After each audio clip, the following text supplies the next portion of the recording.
오늘은 여러분들하고요, 오래 뜨겁게 일하기 위한 5가지의 근성에 대해서 이야기를 나눠보도록 하겠습니다. 먼저 질문 한번 드려볼게요. 앞으로 20년 후 여러분들은 뭘 하면서 살고 계실까요? 20년 후. 오늘부터 20년 후 어떤 일을 하면서 어떻게 저 같은 경우는요, 방송을 계속 하고 있지 않을까, 이 자리에서. 네, 뭐 이런 생각 해봅니다. 욕심인가요? 네네. 승진하실 것 같은데요. 예. 네, 아마 1년 후, 2년 후는 생각해 보시지만 20년 후다 그러면 굉장히 막연하실 것 같아요. 근데 이제는 20년 후, 30년 후 나의 모습도 지금 이제 생각하셔야 된다는 거예요. 영화 중에 마이너리티 리포트라는 미래 영화가 있었어요. 이 영화의 원작자이고 미래학자인 이 피터 슈워츠 회장이 우리나라에 와서, 이게 2004년인데요. 우리나라에서 이런 얘기를 했어요. 지금 이 자리에 있는 모든 분들은 아마도 120살까지 살게 될 겁니다. 늙지도 않고요. 그 모습 그대로 갈 겁니다. 이렇게 얘기했어요. 그랬더니 사람들이 반응이 어땠을까요? 그 모습 그대로 간다? 이거는 너무 끔찍하다. 이런 얘기를 하고 있어요. 근데 그 이후로 우리가 지금 평균 수명이 계속 늘어나고 있잖아요. 네. 그래서 20대들 같은 경우에는 미래학자들이 얘기하는데 아마도 유전공학이 계속 발달돼가지고요. 150살까지는 살게 될 것이다. 이렇게 얘기를 하고 있어요. 그래서 제가 대학생들을 만나면 취업을 할 때 회사를 선택하거나 직업에 대해 선택할 때도 너무 괴로워하지 마. 니네 앞으로 130년 이상 살아야 되는데 선택을 잘해야 되는 거야. 이렇게 얘기를 하거든요. 그러면 100년 넘도록 살아야 되고 150살까지 살아야 된다고 이렇게 얘기를 해요. 왜냐하면 우리가 모두가 다 오래도록 사는 게 이제는 축복이 아닌 이런 세상을 살고 있기 때문에 더 그런 것이 아닐까 싶어요. 그러니까 이제 그 근로시장, 노동시장에서 대접받으면서 일하는 그 나이를 일컬어서 경제 수명 이렇게 얘기를 하거든요. 경제 수명이라는 말이 좀 생소하실 텐데 우리가 평균 수명에 더해서 경제 수명이라는 말을 하고 있거든요. 근데 보통 우리나라 개념으로 보면은요, 20대부터 시작해서 50년을 일을 한다. 그래서 경제 수명 2050 시대다 이렇게 얘기를 하고 있어요. 경제 수명 2050 시대다. 그럼 생소하실 수 있는데 이게 사실은 여러 가지 또 의미를 담고 있어요. 20대부터 50년을 일하기 때문에 경제 수명 2050 시대다 이렇게도 얘기하지만 실은 20대하고 50대는 경쟁을 또 하고 있어요. 20대 취업하려고 경쟁하죠. 근데 사실 50대도 계속 재취업을 하고 있지 않습니까? 그래서 실제로 보면은 요즘은 통계가 20대, 30대가 고용되는 것보다 오히려 40대, 50대가 고용률이 더 지금 높아지고 있어서 이미 20대, 50대는 경쟁을 하고 있어요. 그리고 또 20대가 50년을 일을 하는 시대지만 사실은요, 30대는 그러면은요, 40년이라고 내가 40대일지라도 앞으로 30년 남은 거고요. 50대일지라도 평균적으로 하다 보면 20년 남은 거예요. 그러니까 이거는 나이는 숫자에 불과하다. 이렇게 또 얘기를 할 수가 있는 것이죠. 그래서 적어도 20대부터 50년을 일을 한다는 이 경제 수명 2050 시대에 어떻게 오래도록 일할까? 거기다 더해서 뜨거운 열정을 가지고 어떻게 일할까? 이 근성을 말씀을 좀 드리려고 합니다. 그래서 첫 번째 근성 뭘까요? 바로 이겁니다. 목마름. 예. 지금 나는 목마른가? 이 목마른 사람이 우물을 판다 그러잖아요. 예. 목말라야지 내가 변화를 하고 뭔가 시도를 할 수 있는 거예요. 근데 아무리 가까운 사람이나 가족이나 사랑하는 사람이 너 뭐해 해도 안 하는 게 사람이거든요. 습관도 안 바뀝니다. 그렇기 때문에 일단 내 마음 안에서 변하려고 하는 의지가 생겨야 돼요. 그게 바로 저는 이제 목마름, 우물을 파려고 하는 노력을 하시라는 건데요. 이 우물도 나중에 보면 깊은 우물에서 퍼올린 이 우물 맛이 아주 시원하고 맛있잖아요. 그런 것처럼 이 우물도 깊게 파기 위해서는 처음 시작할 때부터 좁게 파면은요, 절대로 깊게 팔 수가 없어요. 그러니까 시작할 때부터 좀 넓게 파시라는 거예요. 이건 뭐냐면 내가 꿈을 꾸는 데 있어서도요, 아주 강렬한 꿈이 있고 목표가 있고 그에 맞춰서 실천을 해야 되는 건데 그냥 작은 목표만 세웠다가 하다 보면 이게 목표 세우고 계획 세우고 이건 아닌가 봐. 그리고 딴 데 갔다가 왔다 갔다 하다 보면 시간만 낭비하는 이런 꼴이 될 수 있다는 겁니다. 그래서 우물을 파는데 네, 지금 이제 시기로 보면은 우리가 봄, 여름, 가을, 겨울이 있어요. 보통 씨 뿌리는 시기는 봄이잖아요. 이 봄에 농사를 지으려면 이 씨도 어떤 씨를 뿌릴까를 생각을 하셔야 되는 거죠.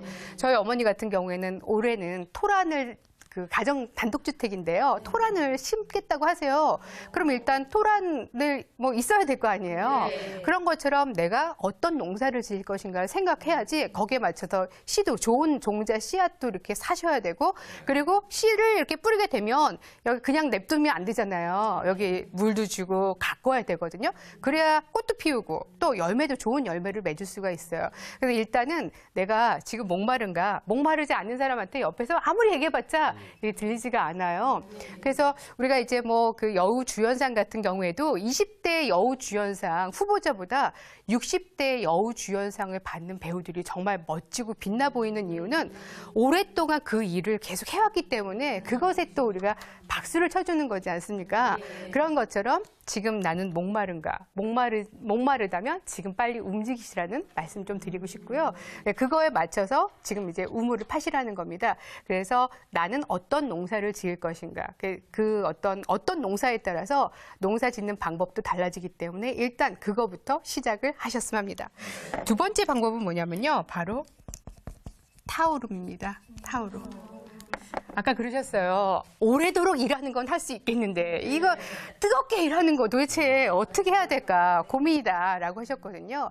이 내 안에는요. 뭐가 있을지 모른다는 거예요. 아직도.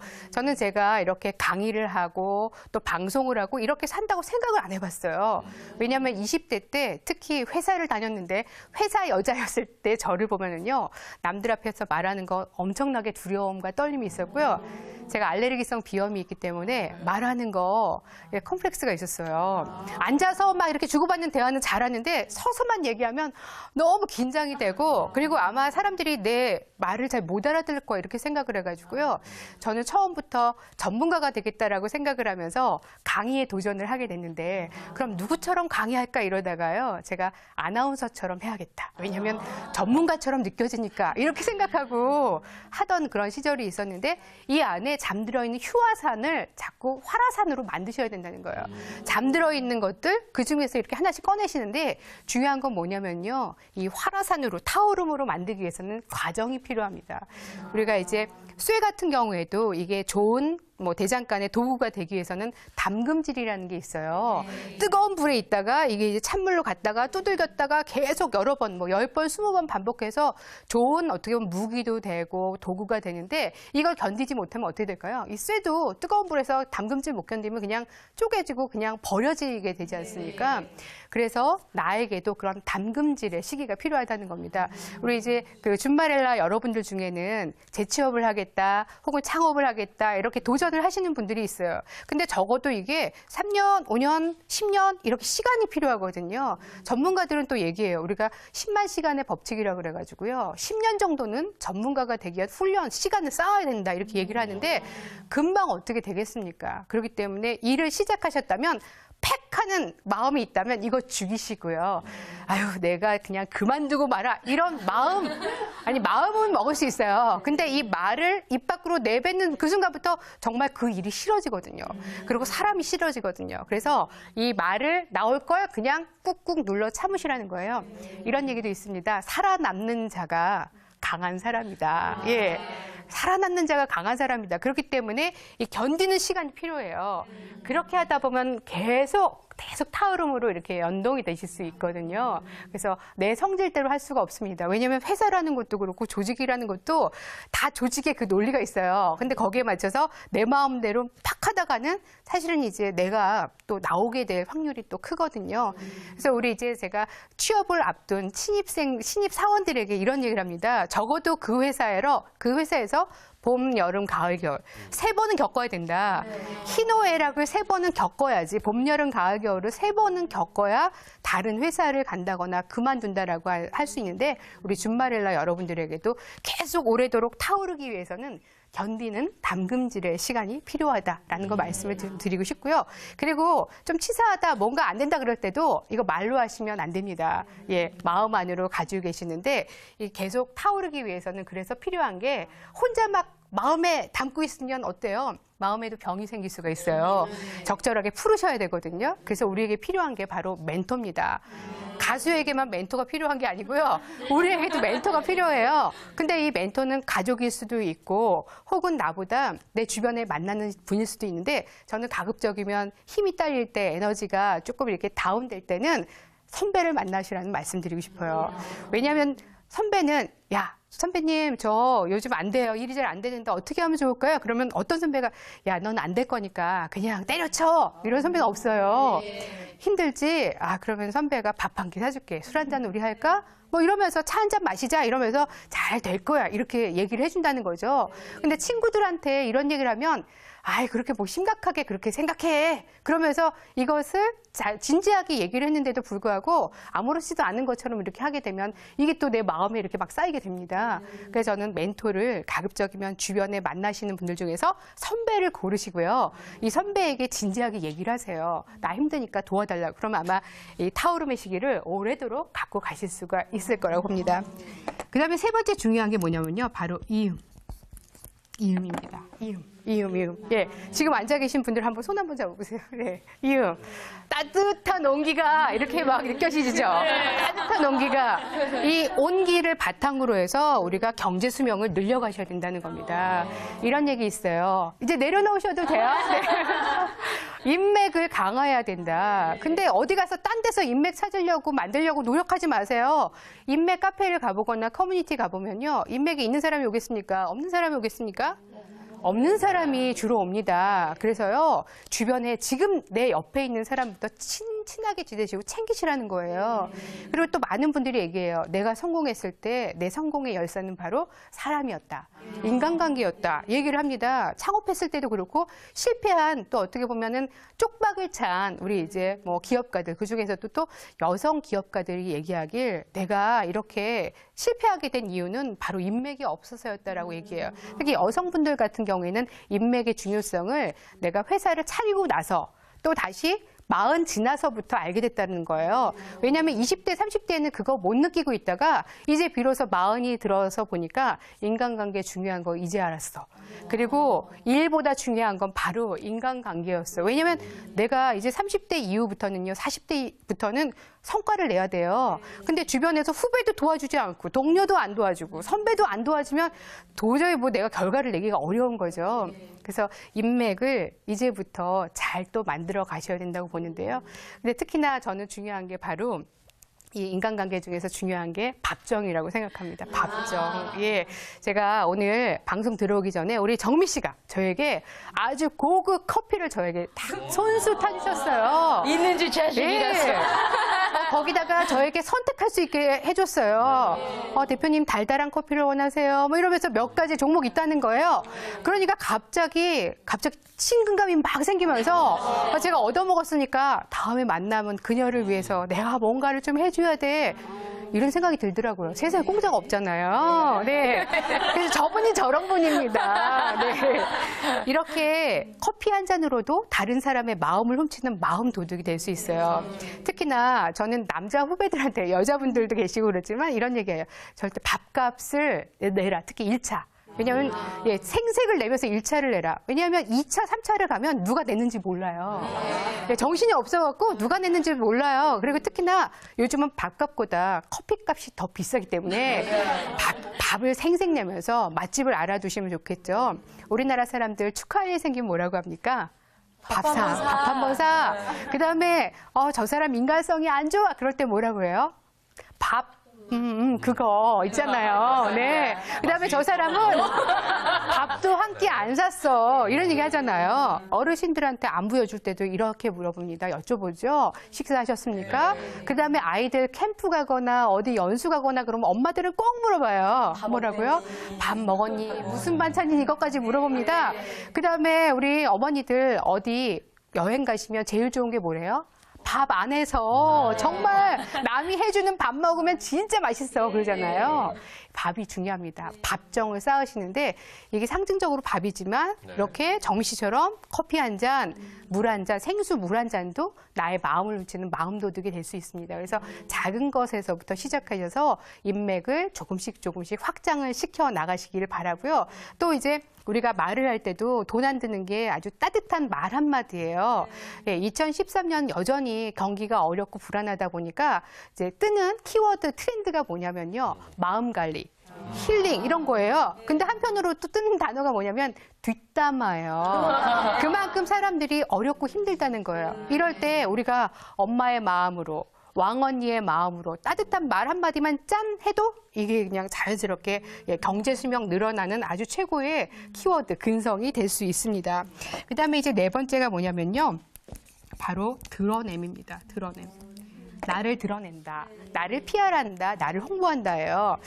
이 프랭클린이라는 사람이 이런 얘기를 했어요. 먹는 것은 내가 좋아하는 걸 먹지만 입는 것은 남이 좋아하는 걸 입어라 라고 얘기를 했거든요. 그러니까 우리가 옷 드러냄이라는 것은 안에 있는 내재되어 있는 가치, 이걸 이제 아이덴티티라고 하는데 뭐 속 안에 있는 것도 있지만 보여주는 이 이미지도 중요하지 않습니까? 그래서 옷차림 같은 것도 평가는 이거예요. 나는 다른 사람들에게 일을 할 수 있게 만드는 신뢰를 주는 사람인가. 이걸 생각하시면 답은 금방 나오게 됩니다. 소위 스타일 메이킹을 하시라는 거예요. 이미지 메이킹이란 말 있죠? 근데 저는 그걸 뛰어넘어서 스타일 메이킹. 스티브 잡스, 애플의 스티브 잡스 하면 그는 하늘로 갔지만 사람들이 떠오르는 게 바로 청바지에 검은색 티셔츠를 입고 프레젠테이션 하는 모습을 떠올리잖아요. 이런 것처럼 사람들에게 뭐 브로치로 아니면 스카프로 나를 알릴 수 있는 것을 한번 만들어 보시는 것도 방법이 되고요. 요즘 같은 때는 인터넷 세상이기 때문에 또 누구나 유명해질 수 있어요. 그래서 블로그라든가 트위터라든가 페이스북이라든가 자신만의 디지털 마케팅을 하시는 것도 또 방법이 될 수 있지 않나 싶습니다. 그리고요, 카카오톡의 메시지라든가 네이트온의 메시지라든가 이런 메시지 창 같은데 요즘 짜증 장렬, 우울한 날들 이렇게 써놓으면 어떻게 될까요? 저 사람하고는 친해지고 싶지 않아요. 그러면 일해야 되는데 지금 일할 사람이 필요한데 누가 누구를 추천을 하겠습니까? 그렇기 때문에 자연스럽게 드러냄이라는 것도 다른 사람들에게 신뢰를 줄 수 있는가를 가지시고 만들어 가시라는 거 말씀드립니다. 그다음에 다섯 번째 마지막으로는요. 다스림이에요. 다스림. 예. 수신제가 시국평천하 얘기 있잖아요. 네, 이런 것처럼 나 자신을 이제 다스리는 겁니다. 그래서 나하고의 약속을 잘 지키는 거 중요하고 남과의 약속을 잘 지키는 거 참 중요하죠. 왜냐하면 그래야 평판이 계속 오래도록 가거든요. 근데 일을 오래도록 하는데 이게 남한테 하는 이 말 다르고 저 말 다르고 행동도 다르면 사람들이 그래요. 점육 씨랑 일하려고 하는데 어때요? 그랬더니 그 사람 시간도 안 지키고 약속 안 지키고 마감도 안 지키고 밥도 한 끼 안 사서 인간성도 안 좋아. 이러면 내가 오래도록 일을 할 수가 없게 되는 거죠. 그래서 나를 어떻게 끊임없이 마음 수련을 잘할 것인가가 굉장히 중요한 단초가 됩니다. 오늘 여러분들하고요. 경제 수명을 늘려갈 수 있는 방법에 대해서 5가지의 근성을 말씀드렸어요. 그래서 목마름, 타오름, 이음, 드러냄, 다스림이라는 5가지의 이제 근성을 말씀드렸는데 이게 어떤 거 한 개가 중요하다라고 할 수는 없고요. 다 같이 이렇게 연동이 되는 겁니다. 특히나 저는 이 중에서도 인간관계의 중요성을 말씀을 드리고 싶어요. 이음. 아프리카 속담 중에 이런 얘기 있지 않습니까? 빨리 가려면 혼자 가고 멀리 가려면 함께 가야 된다. 예. 그래서 지금 있는 사람들과의 인간관계를 소중히 만들어 가시면 그런 노력이 바로 다스림, 드러냄으로도 연결이 될 수 있을 거라고 봅니다. 그래서 이렇게 5가지 실천하시다 보면 누구보다도 진정한 프로의 모습으로 그리고 내가 가만히 있어도요. 사람들이 은퇴를 했다. 저는 은퇴를 했어요. 그래도 나를 이제 계속 부르지 않을까 싶습니다. 예. 오늘 강의는 이것으로 마치겠습니다. 고맙습니다.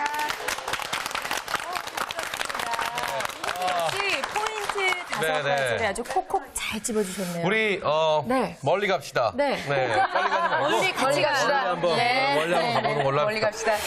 오늘 또 정말 좋은 강의가 아니었나 싶습니다. 네, 저는 맞아요. 굉장히 마음이 좀 와닿던 게 네. 이 멘토. 난 멘토가 필요해. 멘토가 필요해. 이런 말을 굉장히 입버릇처럼 하는데 이 멘토는 바로 우리 주변에 있다라는 거.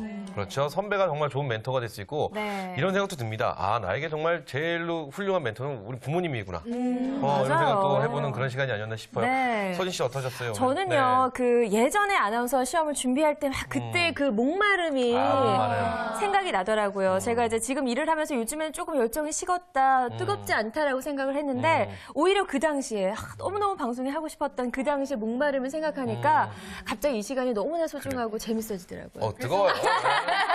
세계의 마음이 중요해요. 네. 일명 저는 삼심. 초심, 열심, 뒷심, 세 개의 삼심 기억하시면 되겠습니다. 이름을 너무 잘 지으시는 것 같아요. 오늘 5가지도 목마름, 네. 타오름, 미음, 드러냄, 그쵸. 다스림 이거 예.